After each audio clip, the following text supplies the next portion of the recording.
ជំរាបសួរខ្ញុំបាទជាប្រធានក្រុមបរិស្ថានដែលគម្រោងរបស់ពួកយើងបានចុះធ្វើនៅក្នុងសាលាវិទ្យាល័យតេជោហ៊ុនសែនសម្ព័ន្ធភាពដែលនៅក្នុងតំបន់គោលដៅស្ថិតនៅក្នុងឃុំសង្វើយស្រុកជាក្រែងខេត្តសៀមរាបដោយកន្លងមកក្រុមយុវជនរបស់ពួកយើងបានធ្វើការសិក្សាឆ្វេងយល់អំពីបញ្ហាទាក់ទងទៅនឹងការបោះបង់ចោលនៅសម្រាមក៏ដូចជា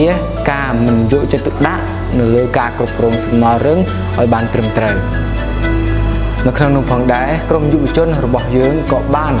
ស្វែងរកនៅបញ្ហាប្រឈមចំនួន4ដែលបានជួបប្រទះបញ្ហាទី1គឺប្រជាជននៅក្នុងស្រុកជាក្រែងពុំទទួលបានការយល់ដឹងអំពីការគ្រប់គ្រងនិងការបែងចែកសំណល់ឲ្យបានត្រឹមត្រូវបញ្ហាទី2ប្រជាជនក៏ដូចជាយុវជនដែលរស់នៅក្នុងសហគមន៍នៅក្នុងស្រុកជាក្រែងផ្ទាល់ពួកគាត់មិនបានទទួលការយល់ដឹងអំពីផលប៉ះពាល់នៃការបោះបង់សម្រាមផ្លាស្ទិកចោលទី3ប្រជាជនដែលរស់នៅក្នុងសហគមន៍ស្រុកជាក្រែងពួកគាត់ពុំទាន់មានការបណ្ដុះបណ្ដាលវិជ្ជាជីវៈត្រឹមត្រូវទៅលើផ្នែកបរិស្ថានផ្លាស្ទិកគឺយើងត្រូវចូលរួមផ្សព្វផ្សាយចំពោះអ្នកដែលមិនយល់ច្បាស់អំពីការប្រើប្រាស់ក្នុងផ្លាស្ទិកហើយនៅគុណសម្បត្តិនិងគុណវិបត្តិរបស់ផ្លាស្ទិកផងដែរ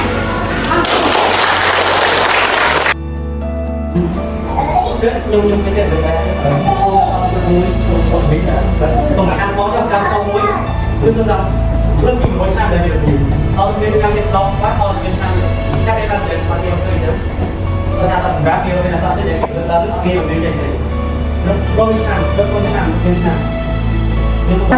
ជម្រាបសួរខ្ញុំបាទឈ្មោះសុងសនជាតំណាងក្រុម